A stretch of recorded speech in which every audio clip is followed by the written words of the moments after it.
This is the chapter 11 and 12 summary of To Kill a Mockingbird.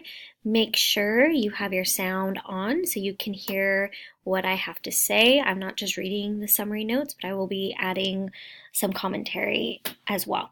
So, in chapter 11, as Tom Robinson's trial grows closer, Jem and Scout endure more slurs against their father. Just because there's a lot of racial tension at this point in history. Jem and Scout being Caucasian and their dad also being Caucasian, representing an African American at this time, caused a lot of tension within their community in Macomb. When their neighbor, Mrs. Du Bois, a mean elderly woman confined to a wheelchair, makes a particularly stinging remark to Jem and Scout. And this is kind of a funny part in the book, but Jem, in his way of retaliation, he ends up destroying all of her flowers. He grabs, I believe it's like a stick of some sorts, a toy he was playing, and he just begins to hit and pull out all of her flowers from her garden.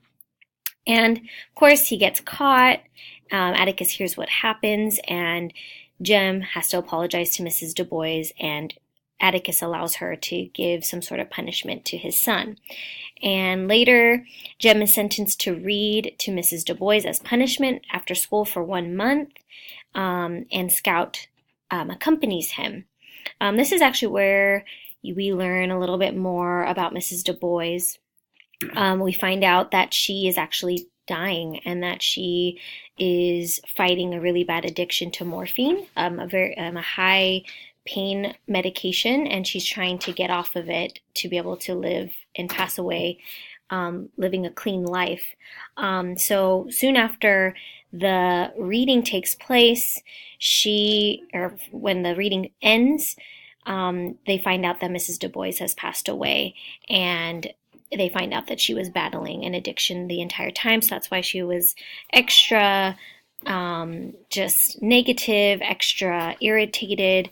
And it does shift Jem and Scout's view of her. So that's what chapter 11 is about. Chapter 12, we move on to summer, and Jem is now getting a little too old to hang out with his sister, and this adds a lot of disappointment to Scout, and she ends up hanging out a lot more with Calpurnia, which is good because she is the mother figure of Scout, and she begins to learn from her. So at that point, Calpurnia starts taking them to church, and obviously, the African American church that Calpurnia takes them to is much different than what they're used to, but they enjoy it.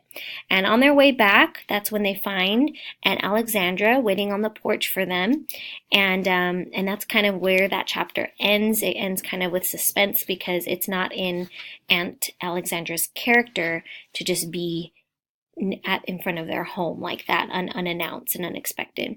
So please make sure to read chapters 11 and 12, and I hope you enjoyed this. Thank you.